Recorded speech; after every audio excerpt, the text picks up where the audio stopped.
going to visit Pueblo, Mexico, known as the Switzerland of Mexico. So the plan is we're going to eat local food like goat birria. We're going to try this special dish called bote that's only found here. And then also we're going to see a church that has a unique Chinese design.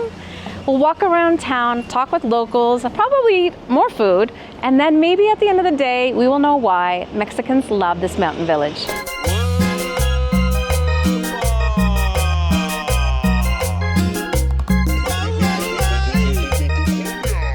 One of the first things you smell when you come in is actually the smell of wood.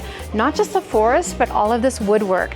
Here, even the signs, they have to be in wood. They're keeping the tradition. Now, there are lots of places to eat here in Mazamitla, but not all of them are open during the week. Most of them are just weekends only. However, this is exactly where we wanted to eat, and that's at the market. We're going to have a famous dish for breakfast, and I've heard that the market is actually the best place to get traditional food. Hola, buenos días. Yeah.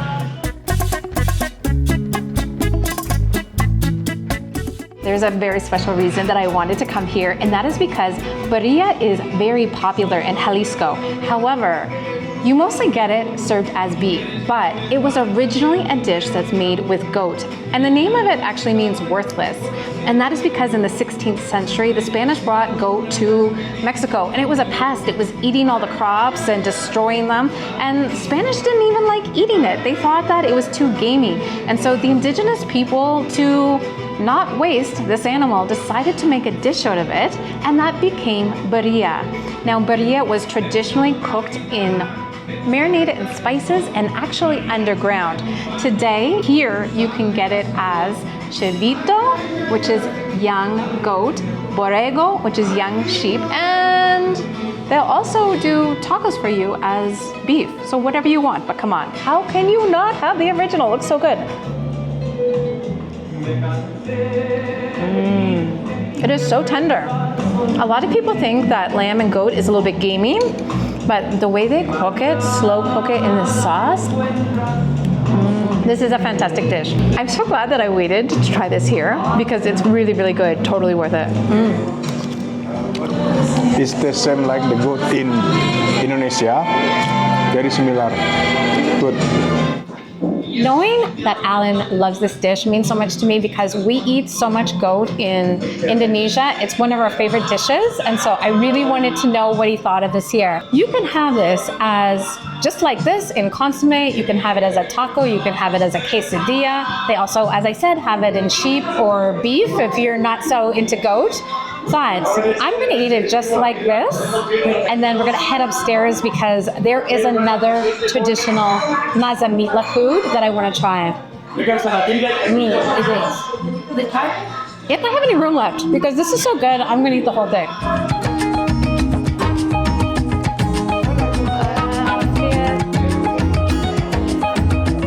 So you can see this place is already packed because it is 11:13. Everybody's having like a late breakfast or a snack. Now, Alan said he liked the spot right away because he loves where he's sitting, where you can sit next to a window, look outside. So look at the view that you can get here. Gorgeous. And then all the way down to the mountains. It is so nice here. I am really enjoying being here on during the week. It means that not everything is open and we can't do everything. They have a lot of 4x4 tours and things like that, but I think if there are not a lot of tourists, they don't run it. They're not going to run a tour for one.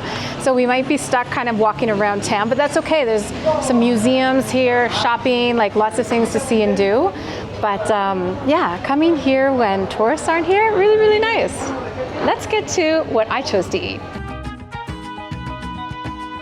We're trying a special coffee. It's very common in northern regions, and it's often served in this, the olla, café de olla.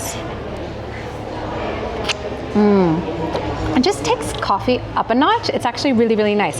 The other thing that they serve it with is a gordita de trigo, which is basically a wheat gordita, different than what you will see with corn or maize. And so it has a lot of the same ingredients. It has the piloncillo, it has oftentimes cinnamon, sometimes anise, and basically what you do is you can take a piece of it and dip it in your coffee. If you don't like sweets like me, this is like the perfect kind of after breakfast. Do you like it? It's like a biscuit. A half biscuit and half bread. Now, to be honest, I got that gordita for Alan. I knew that he would want it. And then I got something for myself, and that is this. It is called a corunda. Now, corundas are originally from Michoacán, but they are also considered to be traditional here in Mazamitla. And it's corn dough. And they're called corundas because they are the shape of a star. Now, you can have them plain. Sometimes people put savory things over them, like salsa verde or salsa roja, or you can also have crema on it, some cheese. Sometimes people like something sweet on them. Unlike tamales, they're not supposed to have something in the center, but this one is like so heavy. It makes me think there actually might be something in the center of this one. And yes, there is. Ooh, so instead of giving the sauce on top, they've actually made it more like tamales.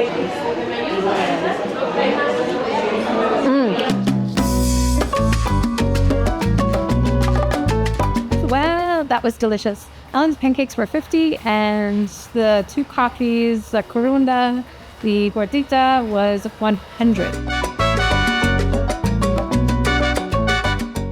We would really like to get it a little bit, and so they do rent 4x4s here. I was watching some videos in Spanish, and they were quoting Mexicans. All the Mexicans said it's 500 for an hour, and so of course we are not Mexican.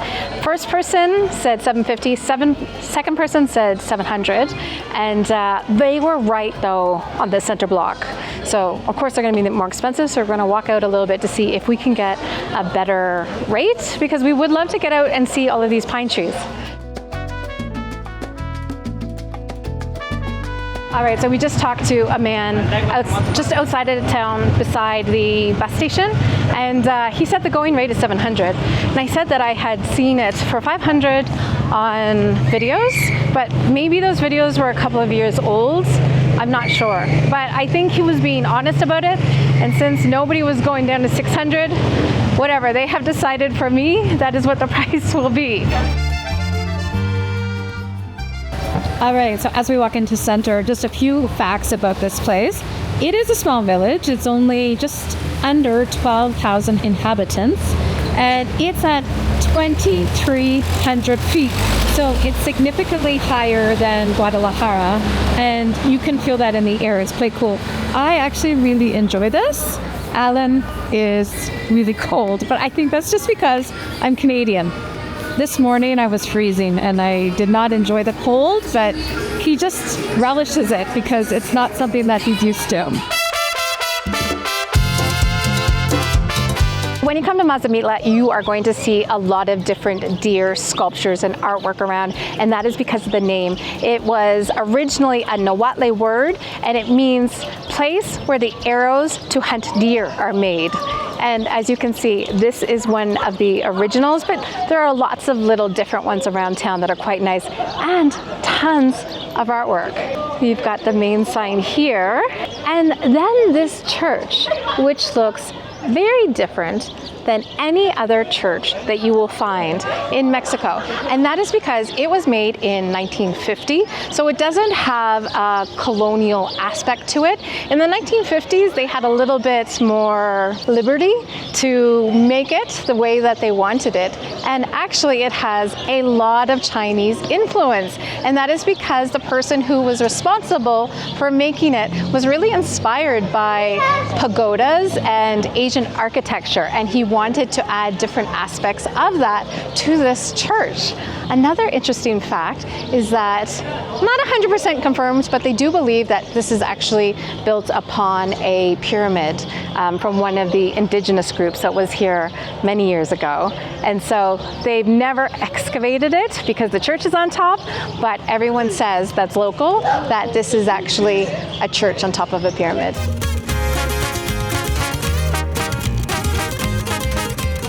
Now, Mazamitla became a Pueblo Mágico in 2005, and that is because of its stunning climate and landscapes. It was a place that they felt that would be great for ecotourism, that would be somewhere that people could rest and relax. And certainly Mexicans have been doing that. They've been calling it the Mexican Switzerland because of all of the lodges and Swiss-style cottages throughout the mountains, also the pine and the alpine architecture that you will find in town. They keep that protected.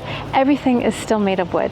One of the things that really interested me was that we're in the Sierra del Tigre. Now, there are no tigers here in Mexico, and so I wondered what happened. Or did they become extinct? No, it's actually because Spanish invaders, when they came here, they saw jaguar, puma, and they call everything tigers. And so the only ones that you're gonna see here are in captivity for tourism. Please don't go do that here. That is not responsible tourism. Instead, just enjoy the nature that naturally exists.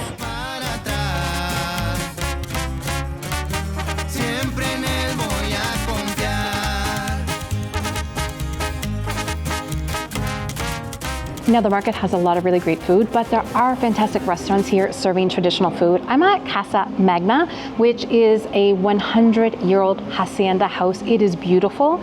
And what's great about Casa Magna is that they have bote, traditional food, but also modern options, a little bit of a mix.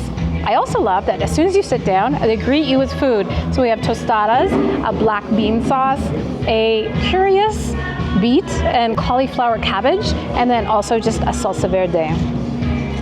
I want to try bean because Alan said it's fantastic. It is really good. It's just so nice when you're so hungry and you wait to eat lunch that you don't have to wait for food. They just bring it to you before you even order.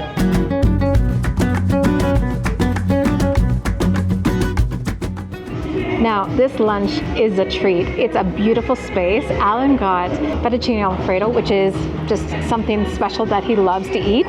But really the star of the show right now is bote. Now, bote is a dish that has all three kinds of meat. So you're going to have beef, chicken, pork, and then all the traditional vegetables like corn, potato, I see some carrot in there.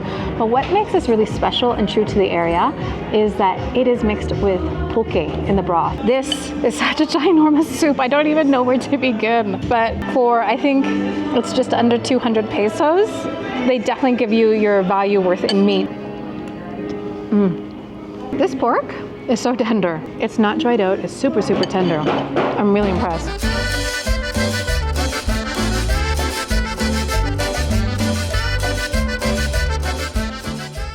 Guys, Alan is one of those people that refuses to wear closed-toed shoes unless he absolutely has to. He's complaining about being cold right now. I do think it's probably 25 in the sun, but take a look at this. He's got on a winter coat that's lined. Look, pants, and you're like, oh, why would he be cold? Could it be this reason? Could it be that he's wearing sandals and he wanted to buy a toque last night? I do think that you need to bring layers here. So in the day, it's really warm, but it's 4 o'clock right now though. In 2 hours, it's gonna be cold.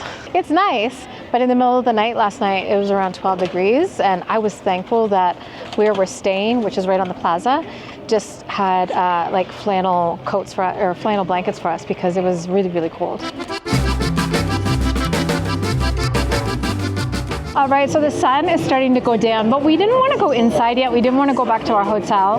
So we decided to come back to the plaza, and then we thought, why don't we go to one of the bars so I could have a cocktail, which I rarely have, and Alan can smoke, which he rarely can do. We were like, let's do something bad to end the day.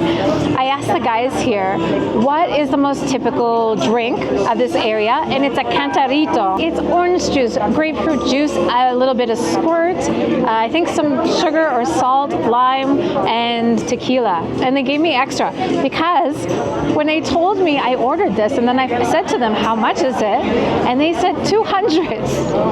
I haven't paid this much for a cocktail in a long time. I mean, like, look, it is bigger than the size of my head, so I'm sure it's worth it. And then also they put in some extra tequila for me, so I gave them a good tip. I guess this is a very local drink. It's got a little bit of a rim on it.